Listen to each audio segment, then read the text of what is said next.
복잡하고 어려운 뉴스 제가 쉽게 풀어드리겠습니다. 문현진의 뉴스창 시간입니다. 오늘도 굉장히 많은 뉴스들이 쏟아져 나오죠. 어떤 뉴스를 봐야 할지, 그리고 뉴스를 본다고 해서 내가 그 뉴스를 제대로 이해하고 있는지 또는 해석이 가능하지가 않은 상태가 있을 수도 있을 것 같습니다. 이런 부분들을 여러분들이 이 뉴스창 시간만 보시더라도 제가 여러분들이 봐야 하는 뉴스만 쏙쏙 뽑아가지고 보여드리니까요. 항상 좀 구독, 좋아요 많이 눌러주시면서 시청을 많이 해주시면 좋을 것 같습니다. 자, 그럼 오늘도 어떤 종목들, 어떤 뉴스들이 또 어떤 종목에 어떤 영향을 주는 그런 뉴스들이 나왔을지 한번 체크해 보도록 할 텐데, 첫 번째로는 여러분들께서 파월 의장이라는 말을 들어보셨을 거예요. 연준 의장이잖아요. 이 뉴스가 여러분들이 투자하는데 얼마나 큰 뉴스인지를 잘 모르시는 분들도 조금 간혹 계시는 것 같고요. 에이, 저거랑 나랑 무슨 상관이야 하면서 너무 이렇게 조금은 관심권에서 조금 빼면서 제외시키고 주식을 하시는 분들도 좀 많은 것 같아요. 그래도 이 뉴스를 볼 때 파월 의장에 대한 이야기가 많다라는 것은 그만큼 중요하다라는 것을 의미하지 않겠습니까? 그러니까 여러분들도 아무 의미가 없을 것이야 라고 생각하시는 것보다 뭔가 중요하니까 계속 이야기가 나오겠지라고 생각을 하시는 것이 좀 더 현명한 방법이지 않을까 싶습니다. 자, 어찌됐든 그런 상황 속에서 파월 의장이 경기부양적 금리를 유지하겠다라고 이야기를 했는데요. 뭐 언제까지라는 그런 이야기들보다는 금리가 이제는 앞으로도 계속 유지를 시킬 것이다, 저금리 상태로 갈 것이다 라고 이야기를 하니까 많은 분들께서 금리가 이제 앞으로 유지가 된대, 그러면은 호재야 라고 생각을 하시면서 또 기대를 하시는 부분들도 생길 것 같습니다. 그러다 보니까 이제 월가에서도 글로벌 경제 회복이 예상보다 빠를 것 같다라는 이야기를 하고 있죠. 경기부양책이 계속 이어지고 있고, 뭐 그 부분 속에서 이제 많은 분들께서도 아시다시피 경기부양책이 있으니 돈이 경제를 회복시키지 않을까 라고 생각을 하시는데, 그런 것 같아요. 우리 사업에 능력이 없는 사람들이 있을 거예요. 장사에 능력이 없거나 뭐 실력이 없는 사람들이 있는데, 그 사람들에게 돈만 준다고 해가지고 경제가 살아나지는 않잖아요. 주식도 마찬가지죠. 주식을 하면서 계좌를 불릴 능력이 없거나 시장을 올바르게 보는 능력이 없는데 돈만 많다고 해서 주식을 잘하는 건 아니거든요. 그런 것처럼 돈의 힘이라고 하는 것은요, 물론 무섭고 물론 아주 강력하기도 하겠지만 그런 내용들이 계속 이 시장을 끌고 올라갈 수 있는 그런 내용이 될까라고 한다면 저는 그렇지 않다라고 봅니다. 그래서 아무래도 경제 회복이라고 하는 것은 전체 산업 전반적인 부분들이 톱니바퀴처럼 굴러가면서 맞떨어져야 되는 건데, 저는 그런 부분들이 조금 약하지 않나 생각을 합니다. 그래서 지금은 GDP만 단순히 올라왔다고 해서 좋은 것인가? 저는 또 그것도 아니라고 생각을 하고요. 전체적인 분위기가 다 올라와야 되기 때문에 아직 실물 경제가 회복된다라고 너무 섣불리 판단하는 것은 이르다 생각을 합니다.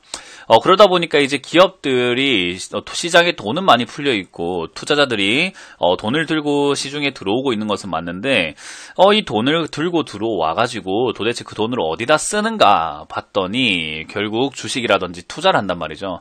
그래서 이 투자를 하는 사람들의 돈을 뺏고 싶다 보니까 LG화학도 결국 이런 선택을 합니다. 배터리 사업을 분사하겠다. 그런데 이제 LG화학의 배터리 사업에 기대감을 가지고 투자하셨던 분들은 마른 하늘에 이제 좀 날벼락 맞은 느낌이실 텐데, 배터리 사업을 보고 투자를 했는데 배터리 사업을 따로 빼겠다라는 거죠. 그것도 LG화학 투자자들에게 어떤 이득을 주거나 수혜를 주거나 하는 느낌으로 간다라기보다는 투자를 했든 말든 간에 우리는 사업 부분을 따로 빼서 공개 IPO로 하겠다라는 물적 분할을 했습니다. 그래서 LG화학을 투자하셨던 분들은 이제 LG화학의 자회사로 배터리 사업 부분이 따로 들어가는 거기 때문에 아무래도 그래도 뭐 나쁘지 않다라고 볼 수는 있을 것 같지만, 그래도 그렇게 사기에는 60만원대의 주가는 너무 비싸지 않나 싶어요. 그래서 이런 기업들이 사실 저는 개인적으로 이런 것도 모럴 해저드의 하나다. 모럴 해저드라고 하는 것은 도덕적 해이, 도덕적 위험이라고 볼 수 있을 것 같은데, 어찌됐든 이제 시중에 돈이 많이 남아 도니까 그러면은 우리한테 투자를 해라라고 하면서 이제 고객의 투자금들을 유치하기 위한 경쟁의 수단이라고 생각을 합니다. 그래서 여러분들이 지금 투자를 하고 있는 이 시기가 여러분들이 돈을 벌기 위함인지 기업들이 돈을 벌기 위함인지 여러분들이 투자를 했을 때 그게 내 계좌로 수익으로 들어올 것인지 기업들이 배불러지는 것인지 한번 생각을 해봐야 될 것 같아요. 그래서 저는 비싸게 투자해줄 필요는 전혀 없다 생각하기 때문에 급등한 종목, 지금 좋다고 하는 종목, 뭐 예를 들면은 다들 아시는 미국에서는 테슬라 같은 종목들도 저는 개인적으로 좋다라고 생각하지 않습니다. 전혀 그렇게 생각하지 않기 때문에 그 점 좀 참고하셔서 여러분들이 투자 계획도 좀 짜시고 역시 고점에 올라온 종목들은 최대한 피하는 것이 현명하다라는 것을 기억을 좀 하셨으면 좋겠습니다. 자, 그래서 지금은 이런 문제들도 지금 많이 나오고 있지만요. 보시면은 또 다른 문제가 있죠. OECD 한국 경제 성장률을요. 마이너스 8%에서 마이너스 1%로 조금 낮춰버린 거죠. 역시 실물 경제가 살아나지 않으면 저는 지수 그리고 시장 올라올 이유가 전혀 없다라고 생각하는 사람 중에 한 명입니다. 뭐 여러분들은 어떻게 생각하시는지는 잘 모르겠지만 저는 이제 그런 사상과 그런 시각을 가지고 있기 때문에 투자를 하시는 데 있어서 항상 말씀드리는 게 조심해라 라는 말이거든요. 이제 근데 그럼에도 불구하고 많은 분들께서 이제는 그런 뭐 위험성이라든지 어떤 위험 요소들을 조금 무시한 채 투자하시는 분들이 상당히 좀 많으신 것 같습니다. 그래서 이렇게 경제 성장률이 좀 낮아지고 있다는 것은 지수가 올라오는 것이 역시나 거품이라는 것을 좀 인지하시고 급등한다고 또는 막 슈팅 나오고 올라간다고 해서 무조건 좋아할 만한 내용은 아니라는 걸 기억하시면 좋겠고요.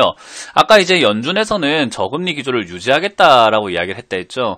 그런데 저금리 기조를 유지하는 것까지는 좋은데 이런 일이 발생이 되고 있습니다. 역시나 저금리 기조가 유지된다고 해서 저금리로 모두가 지켜야 되는 건 아닙니다. 0.5%, 0.2%, 1% 금리라고 해서 은행들이 무조건 금리를 낮춰야 되는가? 그건 아니에요.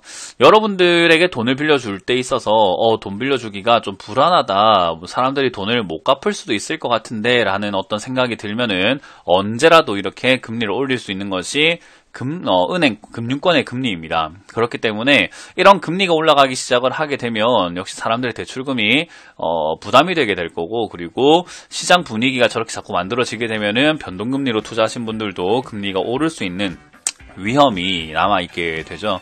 그래서 이제 그런 부분들 여러분들이 조심하셔야 된다라는 거 항상 제가 경각심 드리고 있기 때문에 기억을 좀 하시는 것이 어떨까라는 조언을 좀 드려보겠습니다. 그래서 지금은 우리가 기준금리는 낮지만 실제 경제 금리는요 점점 올라가고 있는 분위기예요. 그만큼 사회와 시장의 분위기가 불안정하기 때문이라는 것을 기억하시길 바라겠고요. 지금 뉴스를 보신다 하더라도 역시 좋은 뉴스보다는 안 좋은 뉴스, 그냥 긍정적인 뉴스보다는 조금 부정적인 뉴스들이 훨씬 더 많은 상황입니다. 그래서 여러분들이 보고 싶은 것만 보지 마시고 봐야 할 것을 보는 여러분들이 되셨으면 좋겠습니다.